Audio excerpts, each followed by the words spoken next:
निमन पार्टी में रहलुगी नहीं बानी।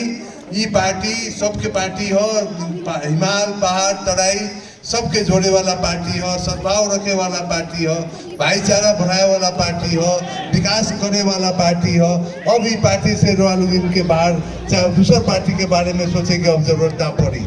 ये कहे कि हमनी के लोग आज के दिन और यहाँ लोग देखो ताकि सारा नेता लोग यहाँ आज एक पार्टी से आए, बिहार दूसरा पार्टी में कोई नेता लोग कोई नहीं, सब नेता लोग जितना लोग देखो ताकि सारा लोग 15 साल 20 साल 25 साल 30 साल 40 साल से एक ही पार्टी में रोहन नेता लोग। ये लोग के टिकट मिलो या ना मिलो, ये लोग अनुव्रत रूप से लगातार रूप से पार्टी खाटी खोट रोल बार इतना ईमानदार कार्यकर्ता साथी लोग बा।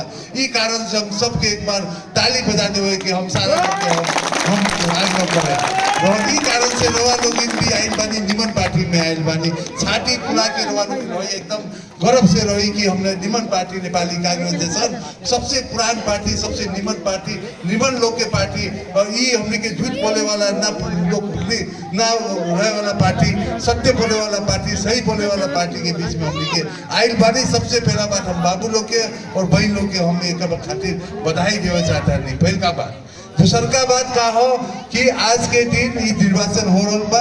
ये निर्वाचन हुआ जैन जी के आंदोलन के कारण निर्वाचन भइल बा। तो जैन जी के आंदोलन शुरू कब भइल? जैन जी के आंदोलन जब काम ना भइल तब आज जैन जी लोग विद्रोह में आ गए। लेकिन ये कारण से अब आगे जो भी चाहता जीत के होकर के काम करे के पड़ी, बिना काम करे तो फिर जैन जी आंदोलन हुई। ये कारण से अब हमने के का बने के काम करे वाला बनी, हमने के काम करे वाला बनी। हमने के यहाँ के रोवा लोग इनके समस्या जे बा वो यहाँ ना हमने के संसद में उठाए, वहाँ उठा के हमने के लेके आए। और एक बात और बताया था नहीं कि आज पार्टी मजबूत रहला तो का हुई कि यहाँ के लोग जीते वाला जाके भी काम लेके आवेला। हमने के झूठ बोले वाला नहीं कि हमने के जाके यहाँ के भरोसा दे के काठमांडू चल गई नहीं और खो के आगे नहीं ना हम लोग ने काम होई और वो काम कभी ना हो, ऐसा काम कभी नहीं के हो सका। जे काम बोले होई तो होई, जे काम बोले कि दिक्कत ना होई भाई तो ये बात काम ना होई। ये बात वाला लोग समझे। ये का बात को कह चाहता नहीं। दूसरा का बात हम कह चाहता नहीं कि रोवा लोग में रुस्तम जैसा भाई बा, रुस्तम ऐसा व्यक्ति हो कि रात के 2 बजे 1 बजे 12 बजे हमारे पहले आ जा रहा कहला कि नहीं काम तो करेंगे पड़ी, ये बाबू की घर खातिर काम करेंगे पड़ी, ये महिला खातिर काम करेंगे पड़ी, ये पकड़ा जाता है छुड़ाओ के पड़ी। तो इतना सक्रिय भाई रहोगे भाई वार तो सबसे निमन वार हो गए आज के। बड़ा गौरव बा कि रुस्तम जैसे साथी यहाँ बा, रुस्तम जैसे भाई बा, रोबा लोग बहन लोग ये बात याद कोई दिक्कत ना हुई, ना पानी के दिक्कत हुई, ना बिजली की दिक्कत हुई, ना रोजगारी की दिक्कत हुई। इतना निमन लेकर बा ऐसा लेकर सारा वार्ड में हो जाओ। हम चाहे भाई लोग के भी मांग करे चाहे कि रोबा रुस्तम जैसे बने के प्रयास करी, आदमी से जोड़े के प्रयास करी, निमन चीज हो। हम दूसरा आदमी के खातिर हमने के आज के दिन कहा कि आज के दिन वो आदमी ऐसा हो कि काम रोवा लोग खातिर जब भी निमन काम सोचेगा निमन काम करेगा। ये बात हुई। दूसरा बात हम कहते हैं कि आज के दिन अब दूसरा पार्टी के उम्मीदवार लोग के बारे में हम ज्यादा बात ना कहे चाहे काय ना कहे चाहे कि वो पार्टीशन बार वालों था बा हम अपन मुँह अपन काय खराब करी। ये कारण से हम अपन दूसरा आदमी के बारे में बात ना करें।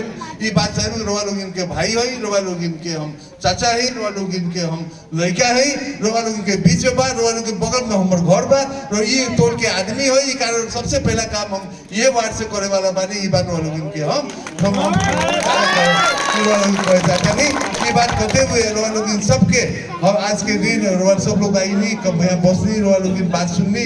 हमने के केंद्र नेता लोग की बात कहलन, केंद्र नेता लोग की बात बोलन। आज के दूसरे का बात कहे चाहता नहीं हमने के नेपाली कांग्रेस सरकार बनावता, नेपाली कांग्रेस से के ऊपर सब सीट लेके आई और सरकार बनाई।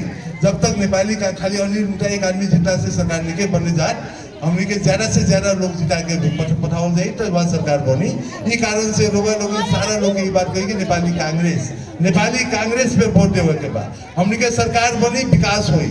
अब विकास के दिन बा, अब दुख के दिन चल गए, सुख के दिन बा। अब दुख के दिन हमने के देखे करे के अब हमने के लाइन खातिर, बट्टी खातिर, रोजगारी खातिर आदमी के पीछे देखे भागे के अब सरकार दी वैसा सरकार बनाओ को पड़ी। तो सरकार सब चीज की व्यवस्था करो। और हाल बात बहुत निमन बात करो राम नारायण जी हमने के अब पहले आज बार कहते जाता नहीं कि यहाँ हमने के सब कोई मिलजुल के रहता नहीं सब